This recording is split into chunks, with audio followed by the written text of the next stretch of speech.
But remember, Bob, just a few minutes, Bob. It was 1946.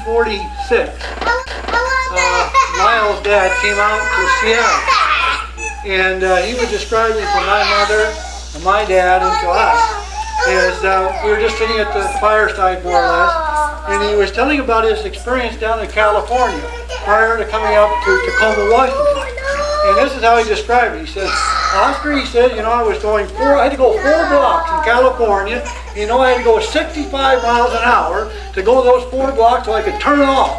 And to you guys, I don't know if that makes any sense or not, but he was describing what a traffic condition there was, you know, in California. And he broke us up, more or less. The other one I wanted to say a little bit about my own dad. It flashed through my mind, and that is that he was a man of conviction. And I did do a little bit today on the plane coming east. And I tried to describe in my mind what my dad was like. And he had a little store after he finished working at the DuPont powder plant. And one day, first of all, I should put a little setting there. Up and back, and forgive the political part, but there was a picture of Nixon and of Eisenhower. And my father was a fan of theirs and very loyal. And it so happened he was running a store. And I wouldn't say it says very much about his business prowess by any means.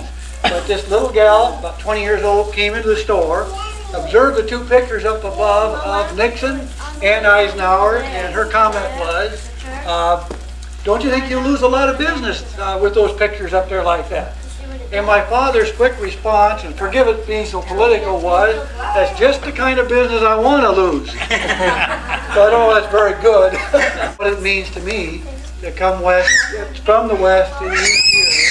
Some of you whom I've not met before, our paths just didn't cross, and what a nice feeling it is for me. I've been back here quite a few times and visited every once in a while some of you, but I haven't seen all of you, and to see us all here, I just want to tip my hat to Gladys, Lyle, and all his family, and the rest of you who helped make it just such a nice evening here. And it's so nice to see you all, and I thank you. I didn't want to be first, really. You know, we were quite a ways away from all the rest of the family, all of our lives, really. And we didn't actually meet Aunt Marie or our Uncle Don, Aunt Jen, until we were probably in high school.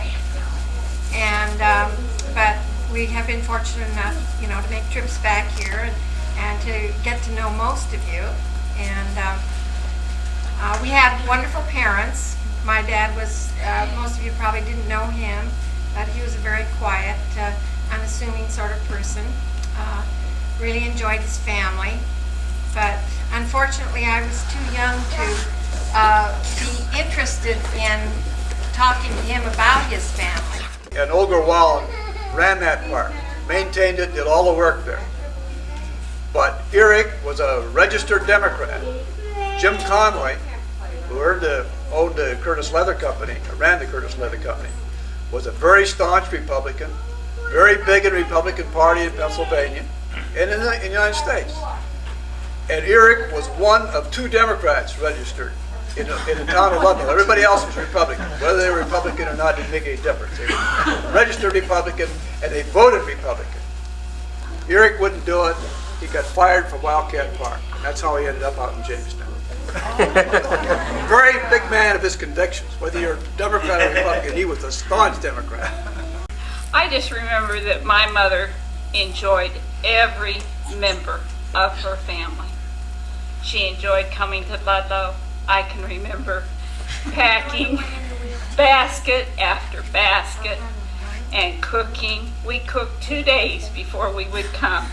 We had a roast, we had a chicken, we had all kinds of vegetables, and we came and we visited Aunt Marie, and we had the most delicious rolls. I can see her now just putting them in little buns, you know, putting them in the pan, and she cooked over a stove. It was a wood stove, wasn't it? For a while. And that she always greeted us, was happy to have us, and we just enjoyed her family. when we've lived away from Youngstown for a long time, and it's just nice to come back and see everyone and know that there is a common link, and it's just nice to have nice people and know you came from good roots. And Gus must have been a pretty good man. And he had a bad hip and had to have a hip replacement. So he came down, and Mother and Aunt Jen were both nurses. That poor man. He's going to have his hip replaced with these nurses sort of, giving him tender loving care every minute. And he was always really helpful in the kitchen. He'd put on an apron even, and we'd always had Sunday dinner together. And his favorite thing was he'd always ask Aunt Jen, and he knew it needled her to death. He wanted to know whether we should throw the gravy out today or on Wednesday. Well, as they say, we always had Sunday dinner together, and Mother was a good cook, but she had the same menu. We never had broccoli, we never had mushrooms. We had good old mashed potatoes, and she's a really good cook. So Uncle Don, of all the people, was organized. He'd get mad. You had to pass everything the same way. You couldn't pass something this way, and and he really got mad. He didn't want the same. He didn't want to be stuck with two things coming the same way. And he lived with Aunt Jen for a considerable period of time, and they usually all three of them had dinner together, or Sunday. But that was his thing. You had to pass it, and he would get mad. And he was a guest. Well, he and Aunt Jen were Special. really special. This is really something to see all of you, because I sure think of you often, and I think of every time I hear of the Pirates. Or read anything in the Tribune about the Pirates. I think, I wonder if Lyle saw that game. I didn't see it, but I paid attention to it. And we had a mother, though, that now I'm living in a retirement home next door to the hospital where I trained. And I tease some of the other folks that are older than I, and I'll say to them, well, I can't help it. I had a mother who would tease us, and then she'd say, I can't help it. I couldn't live if I couldn't tease you once in a while. Isn't that right, boys? Cousin Rod, he was like a brother to me and Lois, because he stood up for us when we were married out in California. But there's one thing that, and Don probably remembers this, we lived at the Staley's. There was Rod, Lois, and myself. And one day the phone kept ringing all the time, and this phone would say, is Joe there, or whatever the name was. And he'd say, no, there was nobody here by that name. So a few minutes later, phone ring again, and said, hey, is Joe there? And Rod would answer the phone, no, he's not here. So again, the phone would ring. So Rod, he made a comment when the phone rang again. He said, why don't you clean out your wax out of your ears and hide your scotch, and you'll be okay. So I always remember that. But one thing, Rod, he was special to us because of our closeness. I think that he, to me and Lois, was the greatest cousin we ever had. And too bad that things happened the way they do. Second greatest one was Don, because he stood up when my mother passed away. He took care of Lois when I had to leave back for here, and he stayed in California and took care of Lois. And she was pregnant with one of our little girls. So we take our hats off to Don too.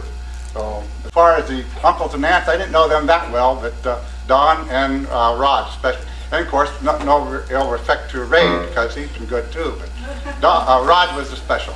One Saturday we were to go to Tidiute to do shopping, and he hitched a horse up to one of the small buggies, just a one horse buggy, and we took off for Tidiute, and we just flew out of that place. And my mother, she said when she seen me go, because I was just bouncing all over the thing, she thought she'd probably never see me again alive, because it just looked like and I was in my glory, smiling from ear to ear. And we got down to Tidiute, and he had to have the horse shod. So he took it into the blacksmith and put me on top of the horse in the barn, so while the guy shot him, and in other words, I couldn't go anywhere. Then he, in turn, went across the street to you know where, and when he came back, he had his brew, and he had a bag of candy for me, and I was happy, and I'd been on a horse, and I loved that for an hour, sitting there, and then we started back up the hill, and he instantly fell asleep.